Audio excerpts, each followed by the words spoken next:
Government کے وعدے تھے 200 یونٹ بجلی کہیں نہیں کہ مفت دیں گے. مفت کے بجائے جو بل پہلے آتا تھا نان میٹرڈ ایریاز میں آج اس کا 50% اس میں اضافہ کر دیا گیا. 12 سلنڈر کہیں نہیں ہے. پھر بولا 5,000 دیں گے بے روزگاروں کو کہیں نہیں ہے. 1 لاکھ نئی نوکریاں دیں گے کہیں نہیں ہے. 1 لاکھ نوکریوں میں بھی بول رہے ہوں کہ اب نیا بزنس آ گیا ہے آؤٹ سورس کا کہ گورنمنٹ جابس کو پرائیویٹ کمپنی کو دیا جاتا ہے کہ آپ بندوں کو لائیے. وہ بھی ایک بہت بڑا اسکیم ہے, بزنس ہے کہ یہ گورنمنٹ جابس کو ہی کنورٹ کر رہے ہیں ان کو پرائیویٹ سیکٹر. تو جتنے بھی وعدے تھے وہ سب کے سب دھرے رہ گئے, کوئی وعدہ پورا نہیں ہوا, سب کا سب جھوٹ ہے. یہ ٹوٹل فیل سرکار ہے. نہ سرکار دکھ رہی ہے, صرف ٹرانسفر پر ہے ساری سرکار. ڈیلی ویجرز ہیں, جھوٹ, سب جھوٹ. اور حقیقت یہ ہے کہ انہوں نے جھوٹ پر ووٹ لیے ہیں, انہیں لوگوں کو دھوکہ دیا ہے. یہ آج آ کر بولے کہ how do they compensate the people, سب جھوٹ پر. یہ جتنے بھی لوگ آج کی ڈیٹ پہ وہاں ہیں لوگوں کو دھوکہ دینے کے بعد وہاں پہنچے ہوئے.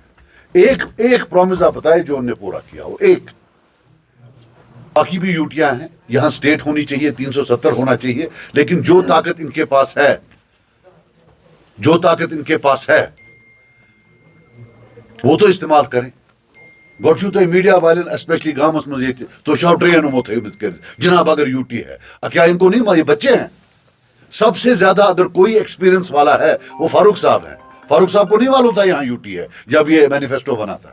عمر صاحب کو نہیں معلوم تھا تب, ری آرگنائزیشن ایکٹ انہیں نہیں پڑھا تھا.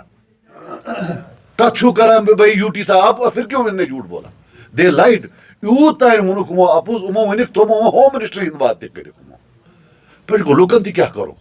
لوگوں نے بھی مطلب جو ہے مان لیا نہ. جو ریزرویشن کی پالیسی ہے میں اس پر ڈیٹیل میں 1 یا 2 دن میں ویڈیو دے رہا ہوں. میں تاکید کروں گا ہاتھ جوڑ کر سب پولیٹیشین سے کہ جمپ نہ مارے, اس کو پہلے پڑھیں. 2 چیزیں ہیں, ایک ہے 40% جو اوپن میرٹ ہے, that is 1 part of the problem کہ 40% اوپن میرٹ ہے جبکہ پورے ہندوستان میں یہ 50% ہے. لیکن جموں کشمیر میں جو بڑا پرابلم ہے کہ جو 60% ریزروڈ ہے, سنیے میری بات, 60% ریزرو میں 74% جموں سے ہے. کہ اگر 60 بچے ریزروڈ کیٹیگری میں سلیکٹ ہوتے ہیں 46 to 47 جموں سے آئیں گے, 13 یا 14 کشمیر سے آئیں گے. جو انہوں نے ریکمنڈیشنز بھیجی ہیں, جو یہ نکلتے ہیں روز کہ بھئی ہم جی ایجیٹیشن کریں گے, جو ریکمنڈیشنز انہوں نے بھیجی ہیں ایل جی صاحب کے پاس وہ کسی کام کی نہیں ہے, وہ ریجیکٹ ہے. اسے کچھ نہیں ہوگا, یہ نہیں بڑھے گا. اس وقت آپ کی پاپولیشن 60% سے زیادہ ہے کشمیریوں کی, اور جو آپ کی اس وقت نیٹ ہے 28 سے 32% جو ہے آپ کے بچے سلیکٹ ہو رہے ہیں. سو یہاں کوئی پالیٹیشین اس کو انڈرسٹینڈ کرنے کی کوشش ہی نہیں کر رہا ہے. ہر کوئی دکان لگانے پر آمادہ ہے, جلدی میں دکان لگاؤں اور بیچ دوں. پلیز انڈرسٹینڈ, جب تک آپ ڈسٹرکٹ, ڈویژنل اور اسٹیٹ کارڈر واپس نہیں لائیں گے جو پہلے تھا, یہ معاملہ کبھی ٹھیک نہیں ہو سکتا ہے. Question does not rise. آپ کر کے دیکھ لیجیے. میری بات سنیے, جو یہ ہے جہاں تک یہ رینٹل کا معاملہ ہے, جب میں بھی تھا دلی میں تو مجھے بھی پرابلم ہوتی تھی, بہت پہلے کی بات ہے. لیکن یہ جو مارداڑ ہے, یہ جو مارداڑ ہے, آئی ووڈ ہیو ایکسپیکٹڈ کہ عمر عبداللہ صاحب فون اٹھاتے. آفٹر آل یار ہم کو تو جانتا نہیں ہے کوئی وہاں, انہی 2 خاندانوں کو جانتے ہیں, ہمیں تو جانتا ہی نہیں کوئی. جو باقی ہندوستان ہے انہوں نے بھی بولا کہ you are a good Kashmiri as long as you are from family 1 اور فیملی 2. یہ اٹھتے فون کرتے. آج اب 10 دن ہو گئے وہ غائب ہیں. اب کیا کریں, بدقسمتی ہے,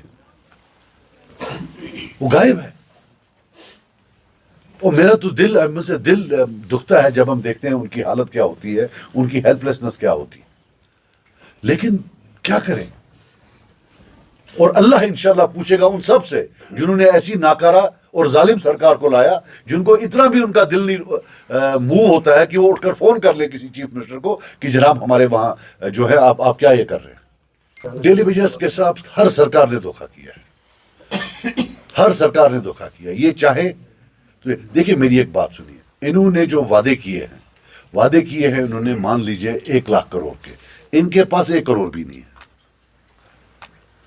تو یہ کیسے کریں گے؟ One thing I will tell you, یہ سرکار زندہ ہے ٹاپ 0.5% امیر لوگوں کے لیے، ان کے کام ٹھیک ہو رہے ہیں، ان کے ٹھیکے ویکے سب فٹ ہیں، 99.5% یعنی کہ جو غریب لوگ کا، ان کا ان سے کوئی بھی لینا دینا نہیں.